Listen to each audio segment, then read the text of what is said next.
ये लड़ाई है कि एक तरफ वो लोग हैं जो काली टोपी पहनते हैं, एक तरफ हम लोग हैं जो सफेद टोपी पहनते हैं। वो जो काली टोपी पहनने वाले लोग हैं वो काले कानून लेकर के आते हैं। हम सफेद टोपी पहनने वाले लोग जो हैं वो गरीबी का अंधियारा मिटा करके, बेकारी का अंधियारा मिटा करके हम रोजगार का अवसर लाना चाहते हैं। हम अन्याय को समाप्त करके सामाजिक, आर्थिक और राजनीतिक न्याय लेकर के आना चाहते हैं। इसीलिए आज जब मैं आपके बीच में बोल रहा हूं तो सबसे पहले जो ड्राफ्ट है रेजोल्यूशन की, मैं उसके समर्थन में बोल रहा हूं। और यह जो न्याय पथ है जिसको लेकर के हमारा संकल्प है कि इस न्याय पथ पर हम चलेंगे, और न्याय पथ पर चलने का मतलब यह है कि देश में कहीं भी अन्याय होगा, चाहे वो अन्याय दलितों के खिलाफ हो, चाहे वो अन्याय गरीबों के खिलाफ हो, चाहे वो अन्याय पिछड़ों के खिलाफ हो, चाहे वो अन्याय आदिवासियों के खिलाफ हो, महिलाओं के खिलाफ हो, किसानों के खिलाफ हो, मजदूरों के खिलाफ हो, किसी भी भारतीय के खिलाफ अगर कोई अन्याय होगा तो उस काली टोपी वाले अन्याय के खिलाफ हम सफेद टी शर्ट पहन करके राहुल गांधी जी के बताए रास्ते पर चलेंगे। हम न्याय का योद्धा बनेंगे और न्याय का जो हमारी पहचान है, न्याय का जो हमारा ये सिंबल है, उसी से हम इस देश को बचा सकते हैं। और देश को बचाने की जो मुहिम है, इस संबंध में मैं आपको बता दूं कि आज एनएसयूआई का स्थापना दिवस है, फाउंडेशन डे है। स्टूडेंट और यूथ की एक बहुत बड़ी भूमिका है। स्टूडेंट और यूथ अलग अलग तरीके से इस देश में अपने हक और अधिकार को लेकर के संघर्ष कर रहे हैं। यह जो लड़ने वाले लोग हैं, जो न्याय के लिए लड़ रहे हैं, वो असल में कांग्रेसी हैं। और जो विचारधारा से कांग्रेसी हैं उनको हमको साथ लेकर के आना पड़ेगा।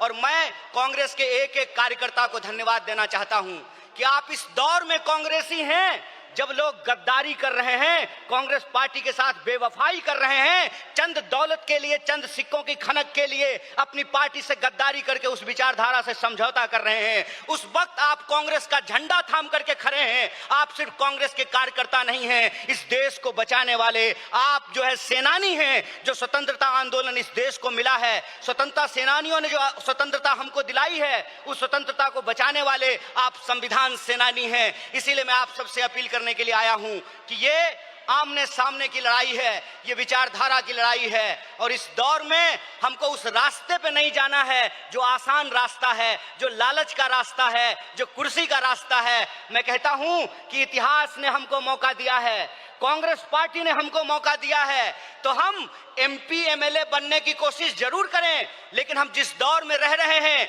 ये वो दौर है कि हमारे सामने एमपी एमएलए बनने के अलावे गांधी बनने का अवसर है, भगत सिंह बनने का अवसर है, सरदार वल्लभ भाई पटेल बनने का अवसर है, सुभाष चंद्र बोस बनने का अवसर है, एनी बेसेंट बनने का अवसर है, अंबेडकर बनने का अवसर है। इसीलिए मैं अपने कांग्रेस पार्टी के एक एक कार्यकर्ताओं को एआईसीसी के इस मंच से कहना चाहता हूं कि यह जो रेजोल्यूशन है, यह रेजोल्यूशन कागज पे लिखे हुए कोई शब्द नहीं है, यह संकल्प है। और उस संकल्प पे हम समर्पण के साथ चलेंगे, संघर्ष करेंगे। और संघर्ष करेंगे तो इस विपरीत परिस्थिति में हमारी जीत सुनिश्चित है।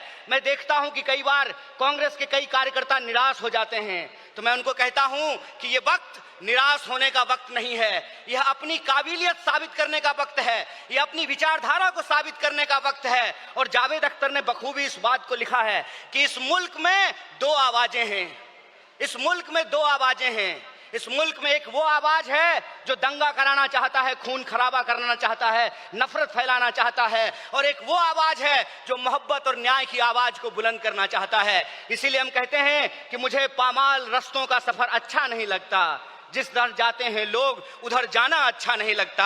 आप कांग्रेस पार्टी के ईमानदार कार्यकर्ता हैं, आपके कंधे पर देश को बचाने की जिम्मेवारी है, आपके कंधे पर संविधान को बचाने की जिम्मेवारी है। और हमको पूरा भरोसा है कि आईसीसी सेशन के माध्यम से पूरे देश में यह संदेशा जाएगा और कांग्रेस पार्टी का एक एक कार्यकर्ता मजबूत होकर के अपनी काबिलियत को साबित करेगा।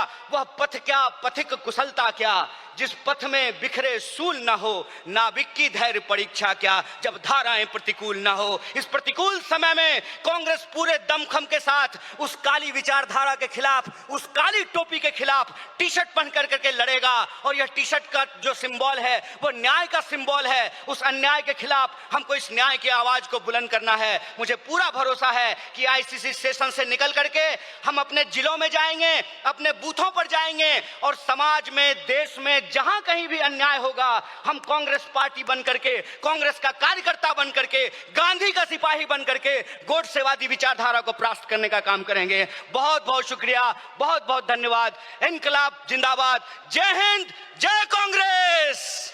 एक बार जोर से आवाज बुलंद कीजिए। यह आवाज साबरमती आश्रम से दिल्ली के तख्त तक पहुंचनी चाहिए। जय हिंद।